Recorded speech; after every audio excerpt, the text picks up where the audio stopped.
ஆனா இந்த ஒரு டிசிஷன் மூலம் 2 விஷயம் திமுக சாதித்திருக்கு. ஒன்னது, எந்த கலைஞர் டிவியை தன்னுடைய டார்ச் லைட் மூலம் உடைத்தாரோ அந்த டார்ச் லைட்டே இல்லாம பண்ணிட்டாங்க. அதுல அவங்க சக்சஸ். எங்க அப்பன் டிவியை நீ உடைக்கிற, எங்க அப்பன் பேர் போற டிவியை வச்சு நீ டார்ச் லைட் உடைப்பியா? ஒன்னே இல்லாம பண்ணிட்டா இல்ல. ஒரே ஒரு ராஜ்யசபா, அது ராஜ்யசபா டிஎம்கே ஓட்டு போட்டு போனது. கொரோனா அவர் அங்கதான் சைன் பண்ணி ஆகணும். உதயசூரியன் தான் போயிருக்காரு அவரு. அங்க கொரோனா என்ன கட்டளை இட்டாலும் இவர் இங்க திமுக சார்பா தான் வாக்களிச்சு ஆகணும். பிடிக்கல பண்ணி ஆகணும். ஆமா.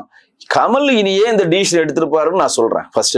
ரெண்டாவது என்னன்னா, இப்ப ஸ்நேகனோ முரளி அப்பாஸோ இன்னும் 4-5 பேர்ல ஒரு 2 பேருக்கு சீட்டு வாங்கி கொடுத்துட்டாருன்னு வச்சு ஒரு எக்ஸாம்பிள் சொல்றேன். அவங்களும் உதயசூர்ல நின்றுட்டானுங்க. உதயசூர் நின்று ஜெயிச்சவன திமுக சொரிஞ்சு சும்மா இருக்குமா? சொரிய ஆரம்பிச்சிடும். அங்க கமலுக்கு ஒண்ணுமே இல்லை, டமி பீஸுங்க அங்கேயே இருக்கீங்க, இங்கே வந்துருங்க உதயசூர்.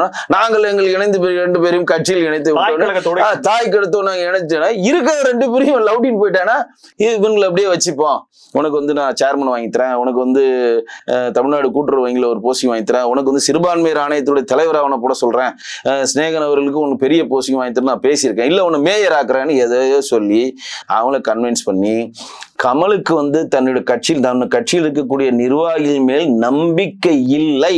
அதனாலதான் அவர் வெளியில வர்றார். ஏன்னா உதயசூரியன் சின்னத்தில் ஒருத்தர் நின்று வென்றெடுத்தால் அடுத்த முறை அவன் எங்க போவான்? ஆட்டோமேட்டிக்கா திமுக போயிடுவான். ஏற்கனவே நம்ம யாருமே எல்லாம் பேச்சு துணைக்கு 4-5 பேரை வச்சிட்டு இருக்கோம். இவனுங்களையும் இவங்க எடுத்துட்டு போனா அது செட் ஆகாது.